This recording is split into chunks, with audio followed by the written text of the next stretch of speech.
লোকনাথ ব্রহ্মচারী বা বাবা লোকনাথ ছিলেন একজন সিদ্ধ পুরুষ, যিনি বলেছিলেন বাক্যবান, বন্ধু বিচ্ছেদবান ও বৃত্ত বিচ্ছেদবান এই তিনটি বাণকে সহ্য করিতে পারিলে মৃত্যুকেও দূরে সরিয়ে দেওয়া সম্ভব।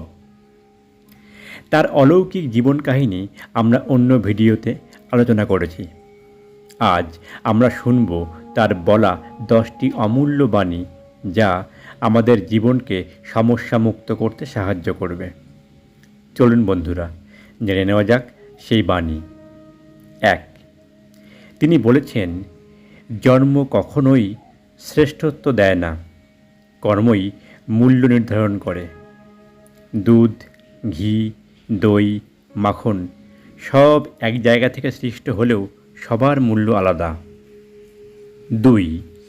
জীবনে কখনোই অন্যের সাথে তুলনা করা উচিত নয়।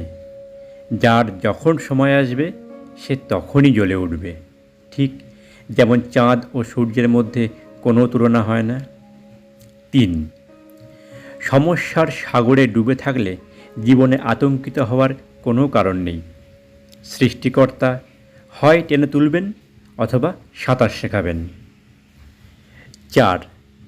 যে কর্ম মনে তাপের সৃষ্টি করে তাই পাপ, আর যে কর্ম শান্তির ভাব মনে ভরিয়ে তোলে তাই পুণ্য। 5. যদি সুখে থাকতে চাও তাহলে দিনান্তে নিজের কাজের হিসেব করবে, আজকের ভুল যেন আগামীকাল আর না হয়। 6. দারিদ্রতায় ভরা সমাজের দুঃখ দূর করার জন্য সর্বদা চেষ্টা করবে, কারণ দরিদ্রকে যা দেবে সেটা আমিই পাব। 7.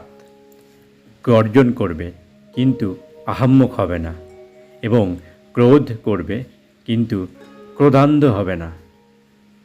8.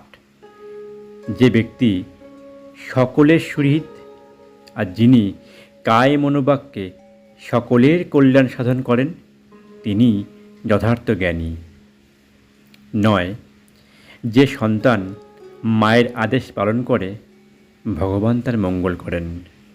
আর শেষ এবং 10ম বাণী, যেটা আমাদের প্রত্যেকের মুখে মুখে ঘোরে, আমরা প্রত্যেকেই জানি, রণে বনে জলে জঙ্গলে যখনই বিপদে পড়িবে আমাকে স্মরণ করিও, আমিই রক্ষা করিব। নমস্কার বন্ধুরা, আজ এই পর্যন্তই। Please subscribe my channel. দেখা হচ্ছে আগামী পর্বে।